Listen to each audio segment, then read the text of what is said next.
Champagne burned her throat. Derek's laugh echoed over the ballroom, high and cruel, as he paraded his new heiress right past the spot she stood. 3 years of loyalty erased. She stared at the marble floor, praying to disappear. Then a shadow dropped over her, smelling of gunpowder and rain. Ice sculptures are designed to weep. Chloe watched a carved swan drip onto the white linen tablecloth, the condensation pooling around the base of a silver tray. It was a fascinating process, mostly because focusing on the slow, methodical melting kept her eyes from darting across the room. The ballroom smelled of roasted duck, heavy orchids, and the sharp, metallic tang of expensive anxiety. The annual foundation gala was supposed to be her triumph. She had spent 6 months organizing the catering, negotiating with the florists, and securing the venue. Now she was just a guest, an unwanted one. Her dress, a deep emerald silk that wrapped tightly around her dark skin, felt less like armor and more like a straitjacket. She had spent 2 hours pinning up her dense, natural curls, a painstaking process that had left her scalp throbbing. She came because staying in her apartment felt like admitting defeat. She came to prove that Derek's sudden, brutal departure hadn't broken her. It was a stupid, prideful mistake. Across the room, near the towering champagne pyramid, stood Derek. He was holding court. He wore the navy tuxedo she had picked up from the tailor 3 weeks ago. His hand rested comfortably on the narrow waist of Penelope, the daughter of the city's largest real estate developer. Penelope was a ghost of a woman, pale blonde, frail-looking, wrapped in a white gown that looked entirely too much like a wedding dress. Chloe's stomach tightened, a hard knot of nausea sitting just beneath her ribs. She took a sip of her drink. It was too sweet. Look who decided to brave the weather. The voice slid over her shoulder, dripping with the kind of fake warmth that only true sociopaths could master. Chloe didn't jump, but the muscle in her jaw fluttered. She turned slowly. Derek stood there, a condescending tilt to his head. Up close, she could smell his cologne, sandalwood and citrus. It used to make her feel safe. Now it just smelled like a lie. Penelope was tucked under his arm, looking at Chloe with wide, theatrical pity. "Derek," Chloe said. Her voice came out thinner than she wanted. She cleared her throat, hating the slight tremor in her fingers. "It's a public event." "It's a donor event, actually," Penelope chimed in. Her voice was breathy, light. She took a sip of her champagne.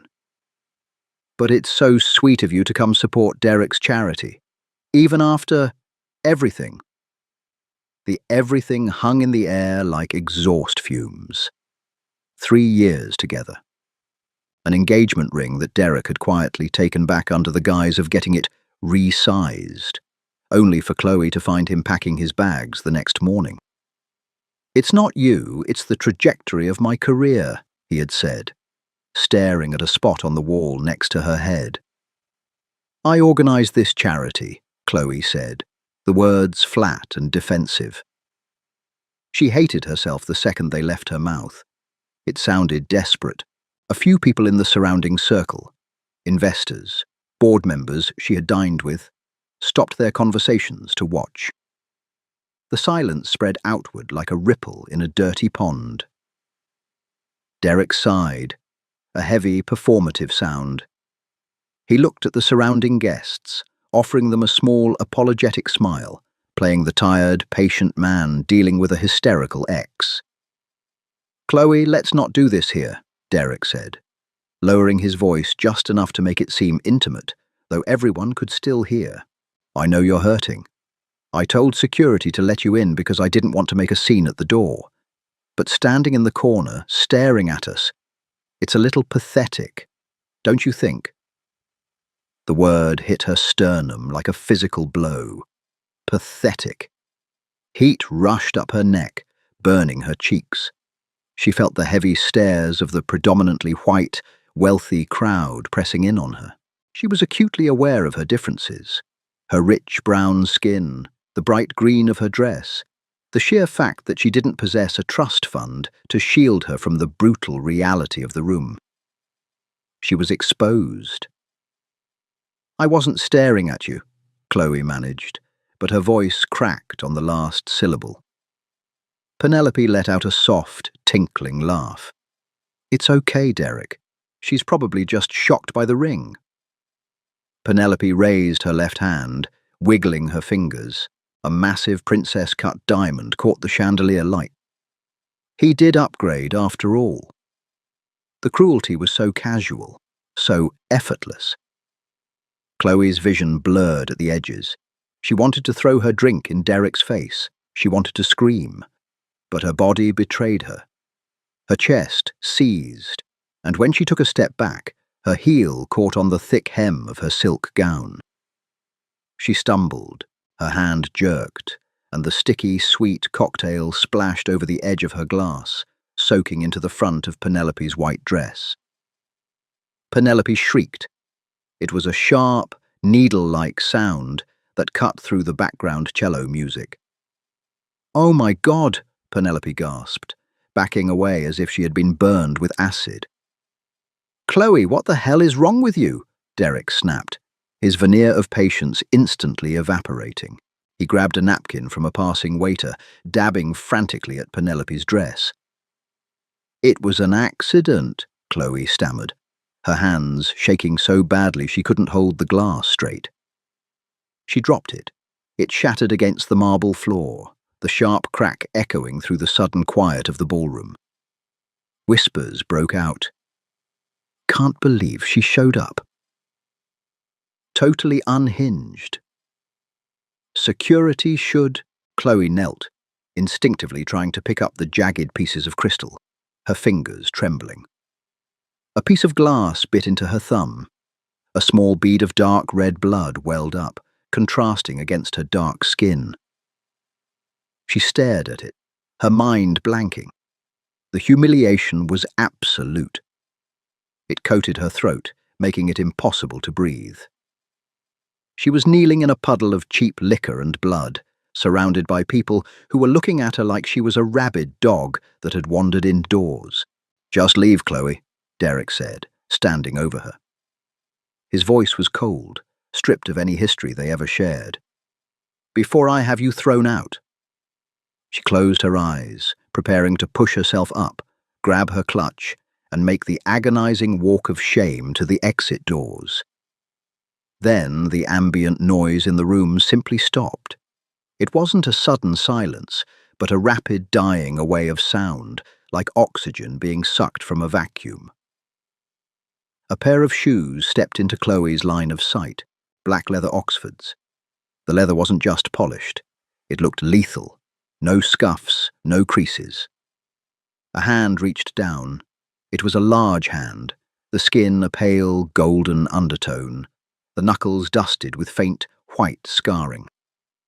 A cuff of dark charcoal wool and a crisp white shirt sleeve framed a heavy steel watch. "Leave the glass," a voice said. It was low. It didn't boom across the room like Derek's fake laughter. It was a quiet rumble, the kind of sound you feel in the soles of your feet before you actually hear it. Chloe looked up. Calvin Reed. That was the name the city knew him by. The underground knew him by different titles. He was a phantom who owned half the shipping containers in the port, and, supposedly, the politicians who regulated them. He was of Korean descent, tall, with sharp, angular features that looked as though they had been carved from marble and never quite warmed by the sun. His eyes were entirely black, flat, and unreadable. He didn't look at Derek. He didn't look at Penelope. He was looking down at Chloe's bleeding thumb. Without waiting for her permission, Calvin grasped her wrist. His touch was jarringly warm, firm, but entirely devoid of gentleness. He pulled her up. Her knees wobbled slightly, but his grip anchored her, forcing her to stand straight. He pulled a dark silk handkerchief from his breast pocket and wrapped it tightly around her cut thumb. The smell of him washed over her. Cedar, rain, and something acrid like burnt matches. "Mr. Reed," Derek said. The arrogance had completely drained from his voice, replaced by a thin, reedy panic. Derek took a step forward, then quickly thought better of it, and stopped. We didn't expect you tonight." Calvin didn't acknowledge him. He finished wrapping Chloe's thumb, tying the silk in a neat, brutal knot. Only then did he turn his head slightly to look at Derek. He looked at him the way a mechanic looks at a rusted, stripped screw, an annoyance that required disposal. "You're in my way, Derek," Calvin said. Derek blinked, completely derailed. What? This woman just assaulted my fiancé. I was just asking her to leave." "This woman," Calvin repeated, the syllables rolling out slow and measured, "is the only reason I am standing in this painfully mediocre room." The crowd murmured, a collective rustle of expensive fabrics. Penelope looked back and forth between Derek and Calvin, her tearful victim routine faltering under the sheer weight of Calvin's presence. Chloe stood frozen. Her brain was misfiring. She had never spoken to Calvin Reed. She had seen him once, across a crowded restaurant. And even then, the air around him had felt dangerous. Why was he here? Why was he holding her hand? Calvin shifted his gaze back to Chloe. For a fraction of a second, something flared in his dark eyes. A calculation. He reached into the inner pocket of his suit jacket. "You left in a rush this morning," Calvin said to her. His voice carried, intentionally designed to reach the ears of every board member standing in a 10-foot radius. Chloe opened her mouth to speak, to ask what the hell he was talking about, but her throat was dry. Calvin brought his hand out. Pinched between his long fingers was a ring. It wasn't a dainty, sparkling, princess-cut diamond. It was a massive, vintage, emerald-cut stone, flanked by 2 sharp shards of black obsidian set in heavy, unpolished platinum. It looked old. It looked aggressive. It looked like it cost more than the building they were standing in. He lifted her left hand. "Wait," Chloe whispered, her voice barely audible. Her pulse hammered in her ears. "Play along," he murmured, his lips barely moving. The words meant only for her. He slid the heavy ring onto her finger. The metal was shockingly cold against her skin. It slid perfectly past her knuckle, settling into place as if it had been forged specifically for her hand. Calvin lifted her hand and pressed a brief, dry kiss to her knuckles, right above the silk handkerchief. The silence in the ballroom was absolute. Someone dropped a fork against a plate in the distance, and it sounded like a gunshot. Derek looked like he had been physically struck. His mouth opened, but no sound came out. The blood had entirely left his face, leaving his skin a sickly, mottled grey. He looked at the ring on Chloe's finger, then at Calvin, his brain frantically trying to rewrite the reality he was witnessing. "Mr. Reed," Derek finally choked out, his voice cracking. I wasn't aware that you and Chloe were acquainted." Calvin finally released Chloe's hand, though he stepped closer to her, his shoulder brushing against hers. It was a territorial move, deliberate and unmistakable. "You aren't aware of much, Derek," Calvin said. He didn't raise his voice, but the threat underneath the words was palpable, scraping against the edges of the room. "For instance, you aren't aware that the zoning permits for your new commercial block in the South District were permanently revoked 20 minutes ago." Derek physically staggered. Penelope let out a small, confused squeak. The real estate development was Derek's golden ticket, the entire reason he had left Chloe for Penelope's family connections. "Revoked," Derek stammered. his eyes wide, darting around as if looking for someone to tell him it was a joke. "That's impossible. The mayor signed off." "The mayor is currently rethinking his priorities," Calvin interrupted flatly. He looked at the spilled drink on Penelope's dress, then at the shattered glass on the floor. "My fiancée tends to be clumsy when she's bored, and this party is incredibly boring." He didn't wait for a response. He placed a hand on the small of Chloe's back. The heat of his palm burned through the thin silk of her green dress. "Walk," he commanded her quietly. Chloe didn't look at Derek. She didn't look at Penelope, or the staring faces of the investors, or the melting ice sculpture. She let the pressure of Calvin's hand guide her forward. The crowd parted for them instantly, shuffling backward to avoid coming within striking distance of the man walking her out. Her legs moved mechanically. The heavy platinum ring weighed her left hand down, a cold, alien presence against her skin. She smelled the ozone and cedar rolling off Calvin's suit.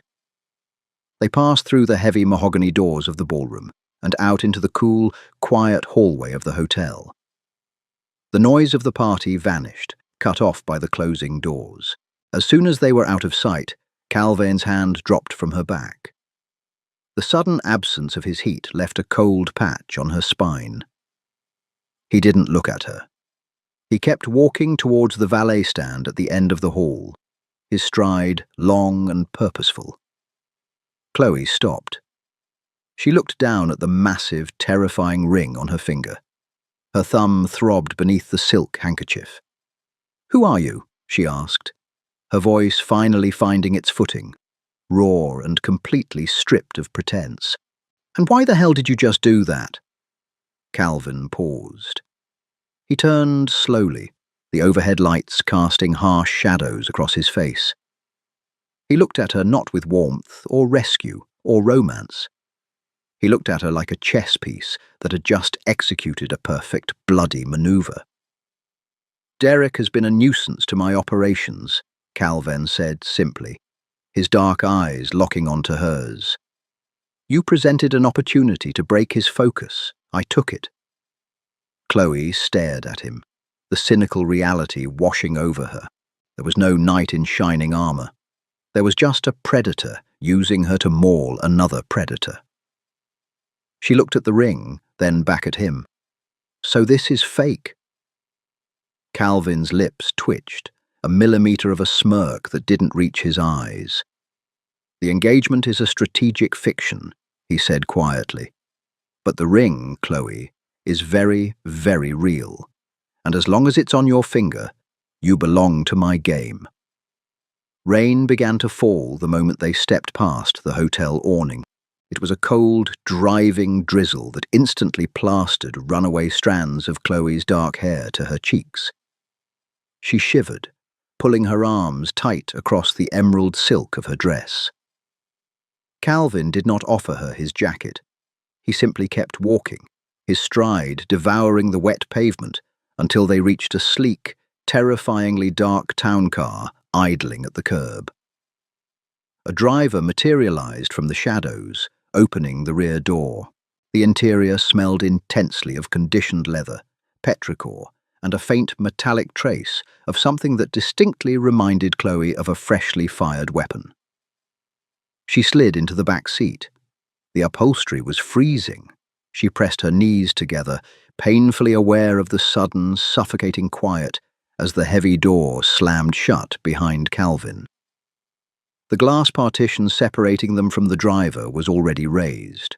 The city lights smeared across the tinted windows, casting sickly yellow and red streaks over Calvin's sharp profile. He poured 2 fingers of amber liquid from a hidden crystal decanter into a short glass. He did not offer her one. "You're shaking," Calvin observed. His voice was a low, abrasive rumble that vibrated against the leather seats. He didn't look at her. His black eyes remained fixed on the blurred taillights of the traffic ahead. "I'm cold," Chloe lied. She was shaking because the adrenaline was finally leaving her bloodstream. leaving behind a cold, hollow cavern in her chest. She looked down at the massive, ostentatious ring anchoring her left hand. The emerald-cut stone caught the passing streetlights, flashing with a predatory green fire. And I'm apparently engaged to a man who treats human beings like tactical artillery. Calvan took a slow, deliberate sip of his drink. The ice clinked softly against the glass. It was the only sound in the car for a long, stretching minute. "Derek is a parasite," Calvan said finally, resting the glass on his knee. "He uses civic development projects to launder money for a rival syndicate operating out of the Eastern Docks. By publicly humiliating him, by removing his political cover, I severed his utility to those men. His life is about to become profoundly difficult. You simply accelerated the timeline." Chloe swallowed hard. The sheer brutality of his logic was dizzying.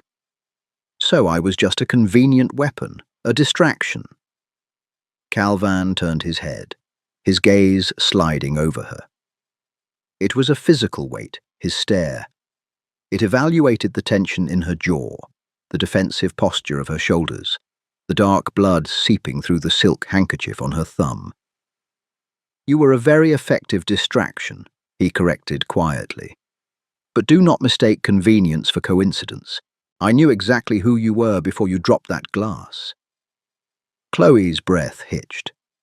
She pressed her back against the door, putting as much space between them as the luxury vehicle allowed.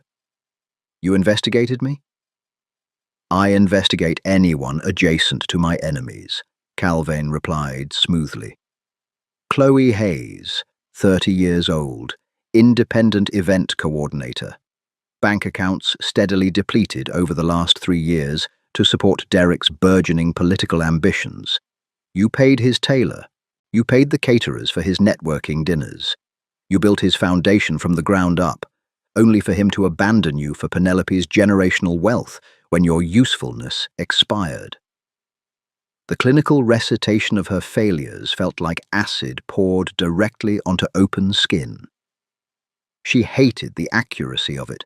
She hated that this terrifying stranger had reduced her 3 years of misplaced love and exhausting compromise into a sterile financial ledger.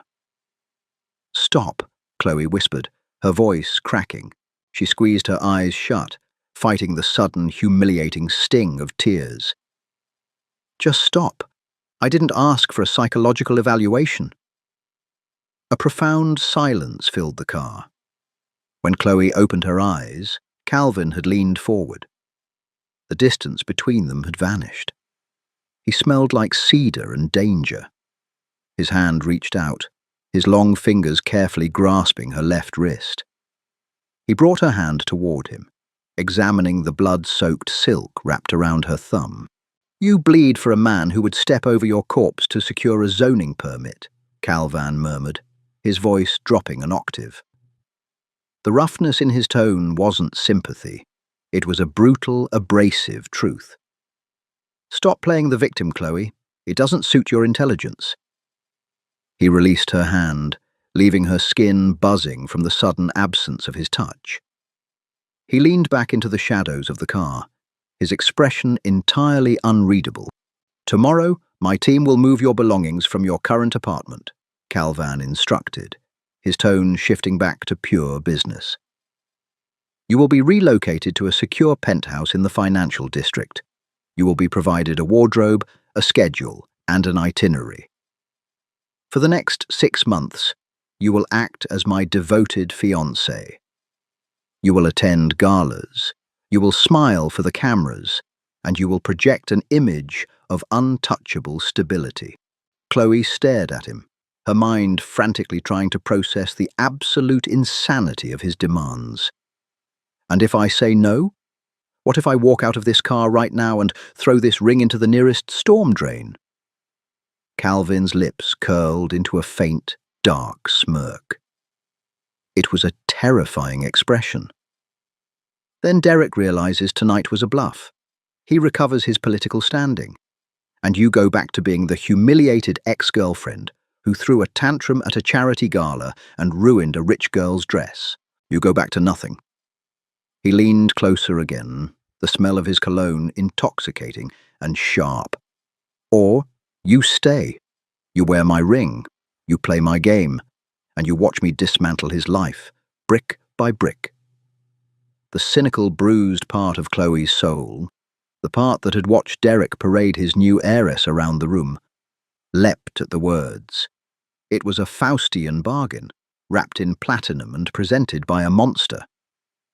But the monster was offering her the one thing she desperately craved: retribution. Chloe looked down at her lap, her fingers tracing the cold edges of the obsidian flanking the center diamond. She wasn't a hero. She was a woman who had been hollowed out, and nature abhorred a vacuum. If anger was all she had left, she would let it fill her. 6 months, Chloe stated, her voice suddenly steady. She looked up, meeting his pitch-black eyes without flinching. I want my event planning business fully funded when this is over. I want my name legally untangled from Derek's foundation debts. And I want to be the one who delivers the final blow to his career. Calvin stared at her. For the first time all evening, the flat, deadened look in his eyes shifted. A tiny, dangerous spark of genuine amusement flared in the darkness. Deal, Calvin whispered. 4 days later, her existence felt like a tense hostage situation inside a gilded cage. Chloe stood on a small velvet pedestal in a minimalist boutique. Her arms were raised. A tailor muttered rapid instructions in Italian to 2 assistants. They pinned the hem of a dark blue evening gown against her dark skin. The fabric was heavy, encrusted with tiny crystals that caught the overhead light like crushed glass. Calvin sat on a leather sofa across the room. He wore a charcoal suit, unbothered by the chaotic energy. He looked at a tablet, his right thumb scrolling with precision. He had not looked at her in 20 minutes. The neckline is too low, Chloe declared. Her voice cut through the soft Italian muttering. The tailor paused, a pin between his lips. He looked at Calvin, waiting for the man with the black card to dictate the final decision. Calvin slowly lowered the tablet. He raised his eyes, letting his gaze travel from the hem, up the tight silhouette of her waist, settling on the plunging, deep neck. The air grew instantly heavier, thickening with volatile tension. "It is perfect," Calvin said. His voice carried an absolute, crushing, heavy finality. "It is an invitation for old men to stare at my chest instead of listening," Chloe snapped, dropping her arms. "I am attending a logistics summit tonight, not auditioning for a burlesque show." Calvin tapped his screen, turning it off. He stood up, moving with a silent, fluid grace that unsettled her. He walked to the pedestal, invading her space until his polished shoes touched the velvet base. The tailor and his assistants wisely evaporated into the back room. Chloe held her ground, refusing to step backward, though her heart hammered violently against her ribs. He smelled of cold cedar. "The men we are meeting do not care what you have to say," Calvin said, his voice dropping. "They are violent, paranoid animals who control the freight lines. They expect me to bring a decorative weakness, a distraction." His knuckles brushed her collarbone, a fleeting electric contact that sent a shock down her spine. His fingers drifted to the fabric of the neckline. "They will look at you. They will underestimate you. And while they blindly stare, they will miss the fact that I am restructuring their entire distribution network out from under them." Chloe simply held her shaky breath. She felt the heat radiating off his body, contrasting with his icy demeanor. She searched his eyes for cynical manipulation. She found something else, a quiet, terrifying respect. He was weaponizing her. "What if they do not underestimate me?" Chloe asked, her voice a murmur. Calvin stepped back. Then you will smile and let them believe they are the smartest men in the room, right until the floor collapses beneath them. That evening, the summit took place in the private dining room of a restaurant that did not exist. The walls were lined with heavy, dark mahogany wood wall panels. The air was thick with cigar smoke, roasted garlic, and expensive scotch. Chloe sat beside Calvin at the head of a long table. 10 men occupied the other seats. They were a collection of scars, tailored suits, and brutal reputations. They looked at Chloe with dismissive, hungry amusement. She played her part flawlessly. She laughed softly at crude jokes. She kept her posture relaxed, her expression vacant, but beneath the table, her mind raced. She listened to them discuss freight schedules, container allocations, and dock fees. She recognized the logistical patterns. It was exactly like coordinating multiple chaotic, demanding vendors. Halfway through dinner, a thick-necked brute named Russo leaned forward. "The new security protocols at Pier 40 are cutting into our timeline, Reed," Russo growled, stabbing a piece of rare steak. "The union demands double oversight. It is creating a bottleneck. We cannot move shipments fast enough to meet the final deadline on Thursday." Calvin remained impassive, swirling the wine in his glass. "The union will be handled." "Handling them takes time," Russo sneered. "Time we do not have. Unless you have a magic wand to make 80 cargo containers vanish past customs overnight, the entire deal is dead." The table fell silent. Tension spiked, thick and combustible. Chloe looked at the printed manifest near Russo. Her brain, wired for desperate problem-solving, clicked the puzzle pieces together. Before Calvin could respond, Chloe picked up her wine glass. She took a slow, deliberate sip. "You do not need to move them past customs overnight," Chloe said. Her clear voice sliced through the heavy masculine aggression like a scalpel. 10 pairs of dangerous eyes snapped toward her. Russo looked at her as if a lamp had spoken. Calvin did not move, but she saw the slight tightening of his jaw. "Pier 40 is union-heavy," Chloe said smoothly. "But Pier 42 is undergoing maintenance. Inspectors only check manifests during day shifts. If you reroute 80 containers under the guise of temporary construction storage to Pier 42 by tomorrow evening, they sit in a dead zone. No union oversight. You load them onto secondary barges Thursday morning before inspectors start their rotation." The room was absolutely silent. Stunned men had just been outmaneuvered. Slowly, Calvin turned his head. He stared at her with terrifying intensity. He reached under the table, his warm hand gripping her knee. "Reroute," Calvin ordered. "If you felt the tension in Chloe's story and want more gritty, unpredictable mafia romance dramas that break the mold, hit that like button right now. Share this video with your friends who love fiercely independent heroines and dangerously calculating leading men. Don't forget to subscribe and click the bell icon so you never miss an episode of our dark romance series. Drop a comment below telling us what you think Calvin will do next to protect his new queen.